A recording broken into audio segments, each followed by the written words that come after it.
সবাই কেমন আছে? আশা করি সবাই খুব ভালো আছে। দেখো আজকে আবার একটা ছোট্ট ভিডিও নিয়ে চলে এসেছি।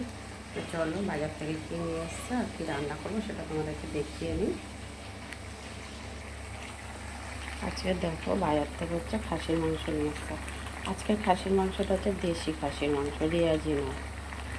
তো দেশি খাসির মাংসটা দেখো ভালো করে ধুয়ে পরিষ্কার করে নিয়ে বেশ কিছু সময় জলটা ঝরিয়ে নিয়েছি। মাংসের যে ধোয়ার যে জলটা বেশ ভালো করে জল ঝরিয়ে নিয়ে পেঁয়াজ কুচি টমেটো কুচি দিয়ে দিয়েছি, দিয়ে তারপরে তোমার দিয়েছি আদা রসুন জিরে ধনে সব পেস্ট করে নিয়েছিলাম আলাদা আলাদা করে। এই দেখো পেস্টগুলো একটু বেশি করেই করে রেখেছি। এগুলো ফ্রিজে সব ঢাকা দিয়ে রেখে দেবো 2-3 দিনের জন্য, বেশি করেই করে নিয়েছি একেবারে। তারপরে এতে নুন হলুদ লঙ্কার গুঁড়ো কাঁচা সর্ষের তেল দিয়ে মাখিয়ে রেখে দিয়েছিলাম। আর তার আগে আলুগুলোকে লাল লাল করে ভেজে নিয়েছিলাম, নিয়ে খাসির মাংসটা দিয়ে দিয়েছি। এবার তো কষানোর পালে, কষাতে হবে খুব ভালো করে কষিয়ে নেব।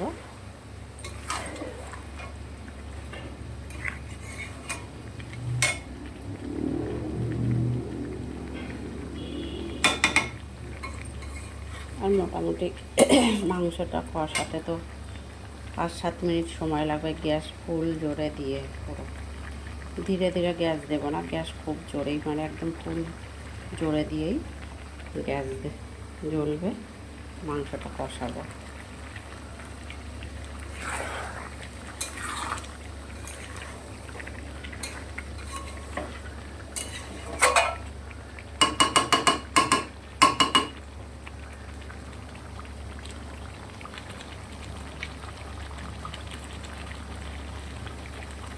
তো চলো 5 মিনিট পর আবারও ফিরে আসবো।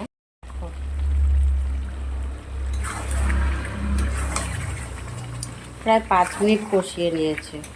5 মিনিট কষানোর পরে আবারও ফিরে এসেছি তোমাদের কাছে বন্ধুরা।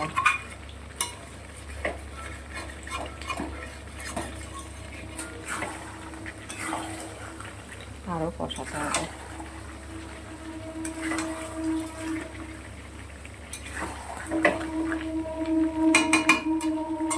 আমি একটা কথা বলি, সেটা আমাদের যেটা ভালো লাগে না সেটাই তোমাদের সাথে শেয়ার করছি বন্ধুরা। এই যে পেঁয়াজটা যে আমরা এই যে কুচিয়ে দিই, পেঁয়াজ কুচানো অনেকে আমি দেখেছি রান্নাতে হচ্ছে কিছুটা পেঁয়াজ কুচি আর কিছুটা পেঁয়াজ গ্রেট করে বা পেস্ট করে দেয় রান্নাতে। সে মাছ বলো মাংস বলো খাসি বলো মুরগি বলো যা কিছু অনেকে দেখি করে। বাট আমাদের না পেঁয়াজ মোটামুটি পেস্ট করে আমরা কোনো কিছুতে খেতে পারি না। কেন কি আমাদের না কেমন একটা যেন লাগে। ওর থেকে আমরা যে পেঁয়াজটা যে কুচিয়ে রান্না করি এইটা আমাদের মনে হয় বেশি ভালো লাগে। আর পেঁয়াজটা যে গ্রেট করে বা পেস্ট করে রান্নাটা করছি ওই সেম কষাবো, তেল দেবো, মশলা দেবো, সব কিছু ঠিক আছে, কিন্তু সেই টেস্টটা মনে হয় আমরা পাই না।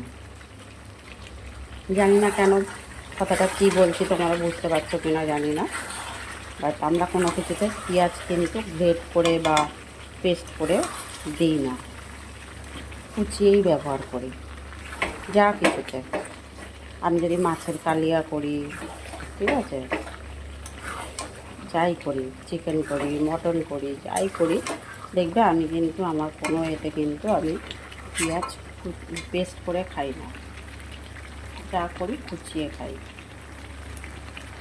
তো আমি তো আমার একটা শেয়ার করলাম বন্ধুরা, তোমাদের কেমন লাগে অবশ্যই কমেন্ট বক্সে জানিও কেমন।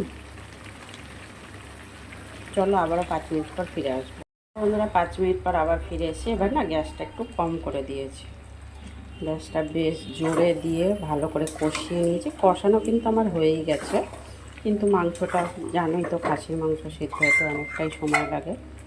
তো এবার এটা আমি প্রেশার কুকারে দেব। প্রেশার কুকারে দিয়ে না হলেও 6টা থেকে 7টা সিটি মারবো, যেহেতু দেশি না, রিয়াজি হলে 4টে-5টা মারলে হয়ে যেত। যেহেতু দেশি খাসি সেই জন্য 6-7টা সিটি মোটামুটি মারতেই হবে। 6-7টা সিটি মারলে কী হবে, বেশ মাংসটা সুন্দর করে গলে যাবে। আর যে এই আলুগুলো দেখছো, এই আলুগুলো কিন্তু গলবে না, আলুগুলো মোটামুটি একটু শক্ত আছে। প্রেশার কুকারে দিয়ে যখন নামাবো একদম পুরো মোমের মতন গলে যাবে, কিন্তু ঘেটে যাবে না। এটাই আর কি বলতে চাইছি তোমাদেরকে। তো চলো প্রেশার কুকারে ঢেলে নিই। তো দেখো প্রেশার কুকারে ঢেলে নিয়েছি। এবার কড়াতে জলটা একটু গরম করে নেবো, হালকা গরম, খুব বেশি ঝোল করব না।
দেখো জলটা প্রায় গরম হয়ে গেছে। এবারে প্রেসার কুকারে ঢেলে দিয়ে সিটিগুলো মেরে নিই।